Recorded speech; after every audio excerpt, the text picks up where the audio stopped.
Առողջապահական համընդհանուր ապահովագրության քողի տակ իշխանությունը որոշել է մոլորեցնել ժողովրդին ընտրություններից առաջ, ահազանգում են մասնագետները։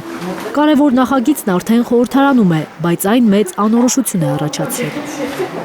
Այն սկզբունքը, որ եկեք մտնենք կռվի մեջ, եկենք խփենք, հետո կտեսնենք, թե ինչ ա լինելու,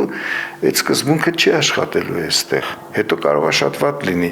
Դրա համար իմ խնդրանքս եւ իմ հորդորը եւ մեր առողջապահության նախարարությանը եւ մեր կառավարությանը, որ խելամիտ գործեն։ Բժիշկների համոզմամբ օրինագծի միայն անվանումն է առողջապահական ապահովագրություն, թե մասնագետներին, թե բուժառուներին պարզ չէ, որ ծառայություններն են ներառվելու ցուցակում։ Հայտնի է այն, որ նախագծի ընդունման դեպքում ապահովագրվելու են 200,000 դրամից ավելի աշխատավարձ ստացող մարդիկ ու վճարելու են տարեկան 129,000 դրամ։ 200,000 դրամ աշխատավարձ ստացողը եւ 3 միլիոն ստացող մեր քաղաքացիները նույն ապահովագրա վճարն են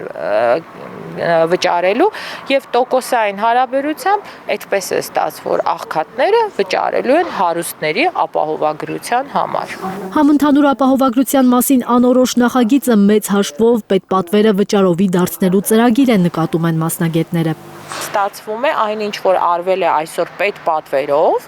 մենք, այսպես ասած, բրենդավորում ենք, անունը դնում ենք ապահովագրություն, սակայն բնակչի կյանքում ոչինչ չի փոխվում։ Մեծ խնդիր են լինելու հերթագրումները։ Ապահովագրությունից օգտվելու համար քաղաքացին պետք է 6 ամիս շուտ հերթագրվի ծառայության համար, բայց քաղցկեղը, շաքարային դիաբետը եւ էլի շատ հիվանդություններ սպասել չգիտեն, հիշեցնում են բժիշկները։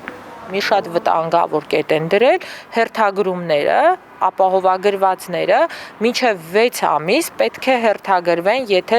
շտապ եւ անհետաձգելի չի։ Հիմա իմ մոտ հարց է առաջանում, երբ որ մարդը քիմիոթերապիայից հետո պետք է անցնի համակարգչային տոմոգրաֆիա, հաջորդ բուժման սխեման որոշելու համար, դա հրատապ է, թե հրատապ չէ։